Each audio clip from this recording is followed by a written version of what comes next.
Hello everyone. So my channel Clear Your Doubt is going to help you in your preparation journey. So if you are a NEET UG student, you can ask your question from physics. You have any doubt, you just take a picture of it and send it to me through my Telegram group. Link for the group is given in the description. If you're a JE student, you can ask your questions, doubts regarding physics and mathematics, and you can do the same. Okay. So let's start this question. It is based on relative motion. So you have two particles. One is at A point here, and another at B. All right. Okay. Another particle is here. Okay. So this particle is going with velocity vector v1, and this particle is going with velocity vector v2. Okay, and position vector of A is r1, that means OA. Okay, with respect to some origin. This is not O actually. Let me just erase it to avoid confusion. And position vector of B is r2 vector. All right, O is some origin, right? Further, at the initial moment, position at t equal to 0, right? The condition for particle A and B for their collision is. So इस question को दो तरह से कर सकते हैं. एक common sense आप यूज कर सकते हो, फंडामेंटल आपका वेक्टर और रिलेटिव वेलोसिटी के कॉन्सेप्ट से. सो अगर कोलिजन करना है ए को बी से, तो हम बी को रेस्ट पे करके बी की वेलोसिटी रिवर्स करके ए को दे देते हैं. तो रिलेटिव वेलोसिटी का कॉन्सेप्ट ऐसे ही लगाते हैं ना. आप बी की वेलोसिटी अगर ए को दे दोगे तो B will be at rest, velocity will be zero. अब ए की वेलोसिटी क्या हो जाएगी? Velocity of A with respect to B, that means b1 minus b2, right. अब इस रिलेटिव वेलोसिटी से ए को किधर जाना होगा? बी की तरफ. That would be what? A to B, right. A B की तरफ. A should go from A to B, A B vector की तरफ. And what would be A B vector? Position vector of B minus position vector of A, and that is r2 vector minus r1 vector. तो मैं कह तो रहा हूं कि ए B की तरफ जा रहा है, लेकिन क्या ए बी ये डायरेक्शन वेक्टर है, या फिर ये वेलोसिटी जो वी ए की है, let me call it velocity of A relative to B, right. इसको आप कर दो velocity of A with respect to B. तो ये वी ए बी जो है, it is not a direction, और ये भी डायरेक्शन नहीं है. बट मैं फिर भी कह रहा हूँ कि ए को किधर जाना चाहिए? ए बी की तरफ.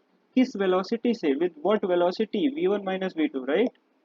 तो अगर इस वेलोसिटी से जाना चाहिए, तो डायरेक्शन के टर्म में बात करें अगर वेक्टर का, तो इसका मैग्नीट्यूड ले लेंगे तो क्या हो जाएगा? v1 vector minus v2 vector upon mod of v1 vector minus v2. ये यूनिट वेक्टर हो गया ना, अगर किसी वेक्टर को उसी के मैग्नीट्यूड से डिवाइड कर दें. यूनिट वेक्टर क्या रिप्रेजेंट करता है? Direction. It represents direction. so this direction should be same as r2 vector minus r1 vector upon r2 vector minus r1 vector. ठीक है. ये अगर माइनस कॉमन ले लोगे इधर से, तो ये ऑप्शन मैच हो जाएगा आपका बी वाला. ठीक है. कौन सा? अगर माइनस कॉमन लेके लिखो तो r1 vector minus r2 vector upon mod of, ये मॉड चाहे r1 माइनस r2 का लो या r2 माइनस r1 का, it is going to be same, is equal to v2 minus v1, v2 minus v1 vector upon v2 vector minus v1. ये तो आपने थोड़ा सा दिमाग लगाया और कॉन्सेप्ट लगाया. ये सब आपको एग्जाम में करना पड़ता. सोच के देखो, you don't have to do, बस यहाँ तक करना पड़ता है. ये v1 माइनस v2, ये r2 माइनस r1, दोनों को सेम डायरेक्शन में होना चाहिए. And vector, in vector terms direction को क्या लिखते हैं? Unit vector. तो आपका ये क्वेश्चन हो गया. बट इसको एक मेथड से और करना चाहेंगे. अगर जस्ट क्विकली अगर ये समझ में आ गया तो आगे का वीडियो आप स्किप कर सकते हो. Why waste time, right. देखो, अगर position vector initial at T equal to 0 पे r1 वेक्टर है, राइट. ये मेथड 2 हो गया. मान लो r1 वेक्टर है, तो t टाइम में a जितना चलेगा, ठीक है, same should be travelled by b. a कितना चलेगा बताओ? s1 vector is equal to r1 vector plus v1 vector into time, और वही s2 क्या आ जाएगा? r2 vector plus v2 vector into time, दोनों बराबर करो, जितना वो चलेगा उतना वही इसको भी चलना चाहिए b को।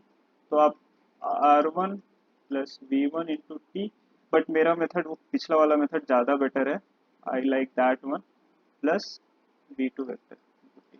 और अगर डिस्प्लेसमेंट निकालना होगा तो आप क्या करोगे बताओ, r2 vector minus r1 vector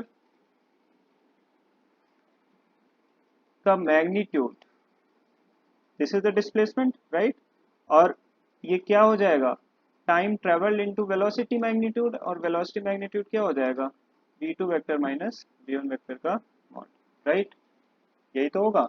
तो आप बस इसी दोनों का इक्वेशन निकाल के ये आ जाएगा क्या, r1 vector minus r2 vector is equal to v2 vector minus v1 vector into time, और टाइम की वैल्यू यहाँ से उठा के रख दोगे तो क्या आ जाएगा, ये मॉड में नीचे आ जाएगा v2 vector minus v1 vector, और इधर मॉड में r2 माइनस r1 करो चाहे r1 माइनस r2 करो, अगर मैग्नीट्यूड ले रहे हो तो दोनों सेम होगा। So thank you so much for watching the video. Do share the video, do like the video, and subscribe to my channel. Clear your doubt. Have a great learning. All the best. Thank you so much.